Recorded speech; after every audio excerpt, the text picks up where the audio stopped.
దేవునికి బలమైన ఆశ ఉంది. ఏంటంటే తన పిల్లలు సంతోషంగా ఉండాలి, సంతోషకరమైన వాతావరణంలో మంచి ఆహారము, అన్ని మంచి పరిస్థితులు కలిగి వారు ఆశీర్వదించబడుతూ విస్తరించాలి. ఇది దేవుని చిత్తం. భూమిని స్వతంత్రించుకోవాలి, ఇది దేవుని చిత్తం. అందుకే మరి ఈరోజు నేను మీకు జ్ఞాపకం చేస్తా ఉన్నా, నువ్వు ఏ ప్రార్థనలు అయితే నువ్వు మొదలు పెట్టావో, ఏ రిక్వెస్ట్ అన్నీ నువ్వు రాసి పెట్టుకున్నావు, అవన్నీ కూడా దేవుడు కంప్లీట్ చేశాడు. హల్లెలూయా, హల్లెలూయా. ఇక రేపటి నుండి ఇంకా కొత్త ఆరంభం దేవుడు మొదలు పెట్టబోతా ఉన్నాడు. హల్లెలూయా. మరి దానియేలు వలె ప్రార్థనలో నిలబడ్డాము కాబట్టి మరి అంతకంటే గొప్ప విజయమో దేవుడు మనకు అనుగ్రహించబోతున్నాడంట. అదేవిధంగా ద్వారాలు తెరవబడుట, ఏ ద్వారములైతే మూయబడ్డాయి ఇంతకాలం మీకు, ఆ ద్వారాలు తెరవబడుతున్నాయి. హల్లెలూయా. మేబీ నువ్వు నీ కుటుంబంలో ప్రేమను కోల్పోయి ఉండొచ్చు కదా, నీ పిల్లల నుంచి, నీ తల్లిదండ్రుల నుంచి, నీ భర్త నుండి, నీ భార్య నుండి ప్రేమను కోల్పోయి ఉండొచ్చు. చూడండి, ఈరోజు ఆ ప్రేమ నువ్వు తిరిగి పొందుకోబోతా ఉన్నావు. హల్లెలూయా, హల్లెలూయా. ద్వారాలు తెరవబడుతూ ఉన్నాయి. ఆర్థిక పరిస్థితులు బాగలేక ఈరోజు నష్టాల్లో ఉన్న వారి కొరకు దేవుడు ధన నిధులను ఆయన కుమ్మరించబోతా ఉన్నాడు. హల్లెలూయా, హల్లెలూయా. మూయబడిన ప్రతి ద్వారము తెరవబడుతుంది మీకు. మేబీ అది ఉద్యోగం కావచ్చు, అది గర్భఫలము కావచ్చు, అది వివాహము కావచ్చు, లేదా అది మీకు విజయము కావచ్చు, లేదా సక్సెస్ కావచ్చు, లేకపోతే మరి ఇంకా మీరు ఇన్నాళ్ళు ఎదురు చూస్తున్నటువంటి ఉద్యోగము కావచ్చు, వివాహము కావచ్చు, లేదా కుటుంబ సమస్యలు వాటి పరిష్కారము కావచ్చు. మరి ఈరోజు నుండి నూతనమైనటువంటి ఆశీర్వాదములతో ఆరంభం అవబోతా ఉన్నది. హల్లెలూయా, హల్లెలూయా. ఒక ఉద్యోగము లేని వ్యక్తి ఉద్యోగానికి సిద్ధపడి ఆ బ్యాగ్ వేసుకొని సంతోషంగా ఫస్ట్ డే ఎలాగైతే ఉద్యోగానికి వెళ్తాడో, మీరు ఇక్కడ నుండి అంతే సంతోషంగా మీరు బయటికి వెళ్ళిపోతా ఉన్నారు. పెళ్లి రోజున భార్య భర్త చేయి పట్టుకొని, భర్త భార్య చేయి పట్టుకొని దేవుడిచ్చిన తోడును బట్టి సంతోషిస్తూ ఏ విధంగానైతే మందిరం నుంచి బయటికి అడుగు పెడతారో ఆ విధంగా మీరు ఇక్కడ నుంచి అడుగు పెట్టబోతా ఉన్నారు. హల్లెలూయా, హల్లెలూయా, హల్లెలూయా. మీ లైఫ్లో మీరు ఒక ఇల్లు కట్టుకొని అప్పులు లేకుండా ఒక చక్కటి ఇంటిలో మీరు అడుగు పెట్టి ఆ ఇంటిని మీరు ఆస్వాదించినప్పుడు, లేదా ఆ ఇంటిలో మీరు ఆ సంతోషాన్ని మీరు అనుభవించినప్పుడు, ఆ యొక్క సంతోషం ఏ విధంగా ఉంటుందో ఆ విధమైన సంతోషం మీరు పొందుదురుగాక. అది మీ జీవితంలో ప్రారంభం కాబోతుంది. హల్లెలూయా, హల్లెలూయా, హల్లెలూయా.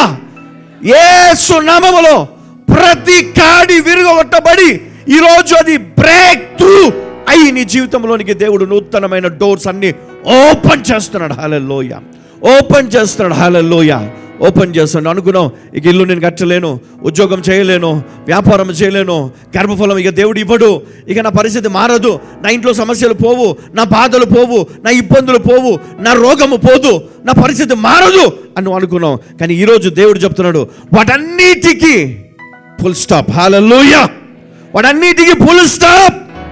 ఈరోజు దేవుడు డోర్ ఓపెన్ చేస్తూ ఉన్నాడంట. ఆ డోర్ ఓపెన్ చేసిన వెంటనే నీ లైఫ్లో నువ్వు ఏదైతే ఎదురు చూస్తున్నావు వాటన్నిటికీ మార్గము దేవుడు ఇస్తున్నాడు. హల్లెలూయా, కీప్ వాకింగ్. హల్లెలూయా, దేవునితో నడువు, చెయ్యి పట్టుకొని సంతోషముగా నువ్వు పొందని ఆ సంతోషాన్ని తిరిగి నువ్వు పొందుకో. నీకు కావలసినవన్నిటిని దేవుడు తన ధన నిధిలో నుండి దేవుడు నీకు ఇచ్చును గాక, దేవుడు నీకు అనుగ్రహించును గాక, దేవుడు నీ జీవితంలో కుమ్మరించును గాక, నీ వివాహము జరుగును గాక. ఎవరు ఊహించని విధంగా, ఎవరు ఊహించని అద్భుతమైన మహిమతో దేవుడు నీ వివాహాన్ని దేవుడు జరిగించబోతున్నాడు. హల్లెలూయా, దేవుడు మీకు డోర్ ఓపెన్ చేస్తా ఉన్నాడు. హల్లెలూయా, హల్లెలూయా. గర్భఫలము లేక ఎంతోమంది బాధపడ్డారు, నిరీక్షణతో ఎదురు చూస్తూ ఉన్నారు. మీరు ఆ గర్భఫలం కోసం ఆశపడి ఉన్నారు. అయితే దేవుడు ఈరోజు డోర్ ఓపెన్ చేస్తూ ఉన్నాడు మీ కొరకు. హల్లెలూయా, హల్లెలూయా.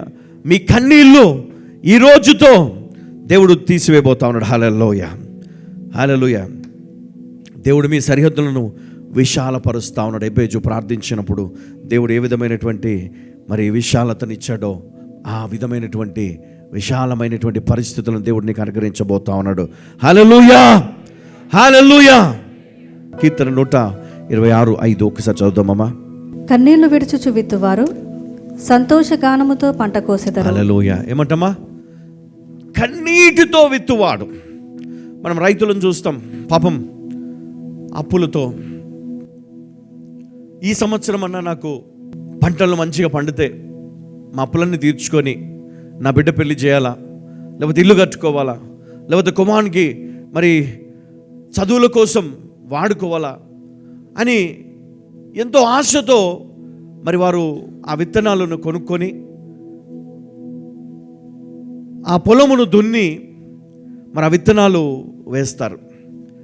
అయితే ఆ విత్తనం వేసేటప్పుడు వాళ్ళు నిజంగా ఈసారైనా మేము మా కష్టాలు పోవాలా అని వాళ్ళు ఎంతో బాధతో కన్నీళ్లతో ఆ విత్తనాలు నాటుతూ ఉంటారు. వాళ్ళకు ఒక ఆశ, ఈసారి మేము ఈ పంట వస్తే సమృద్ధిగా వస్తే, ఏ నష్టము లేకుండా వస్తే మేము బాగుపడదు, లేకపోతే మేము ఇక మా పని అయిపోయినట్టే, మా స్థలాలు అమ్ముకోవాలి, లేదా తల తాకెట్టు పెట్టైనా మరి మేము అప్పులు తీర్చాల్సి ఉంటుంది. కాబట్టి విడుదల కావాలని వారు చాలా వారి ఇష్ట దేవుని తలుచుకొని ప్రార్థన చేసుకుంటూ కన్నీళ్ళు విడుస్తూ విత్తనాలు నాటి వాటి కొరకు ఎదురు చూస్తూ ఉంటారు అనమాట. మరి అదేవిధంగా ఈరోజు మరి ప్రతి ఒక్కరు వారి ప్రార్థన వారు విత్తారు, వారి ప్రార్థనను వారు విత్తారు కన్నీళ్లతో. దేవుడు ఆ విత్తనాన్ని దేవుడు ఫలింపజేయబోతున్నాడు. హల్లెలూయా, హల్లెలూయా. ఆ విత్తనము మొలకెత్తి నీ జీవితంలోనికి అది వెలుగుని తీసుకొని రాబోతుంది. హల్లెలూయా. దేవునికి మహిమ కలుగును గాక. చెప్పండి, పక్కన వాళ్ళతో చెప్పండి, అయ్యా అమ్మా నీవు కన్నీళ్లతో నువ్వు ప్రార్థన చేసి ఉండొచ్చు. నీ బాధ, నీ వేదన దేవుడు చూశాడు, దేవుడు విన్నాడు. నీ ప్రార్థన ఫలించబోతుంది. ధైర్యంగా ఉండవు. నీ ప్రార్థన ఫలించబోతుంది. నీవు రాబోయే రోజుల్లో ఆ ఫలమును నువ్వు అనుభవించబోతున్నావు. ఆ ఫలమును నువ్వు పొందబోతా ఉన్నావు. ఆ ఫలము నువ్వు అనుభవించబోతా ఉన్నావు. హల్లెలూయా, హల్లెలూయా. చెప్పండి, నాజరేయుడైన యేసు నామములో నేను, నా కుటుంబము, నా సంఘములో ఉన్న వారందరూ కూడా మేము చేసిన ప్రార్థనలన్నీ వ్యర్థము కాలేదు. మా నిరీక్షణ వ్యర్థము కాలేదు. మా ప్రార్థన ఫలించింది.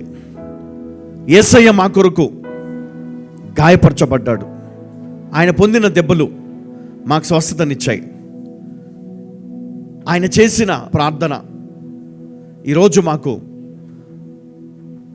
మహిమను ఘనతను మాకు ఇచ్చింది. యేసు నామములో మేము ఈ బ్రేక్‌త్రూను పొంది ఉన్నాం, ఈ విడుదలను పొంది ఉన్నాం. నాజరేయుడైన యేసు నామములో ప్రార్థిస్తున్నాము తండ్రి. ఆమేన్. హల్లెలూయా, హల్లెలూయా.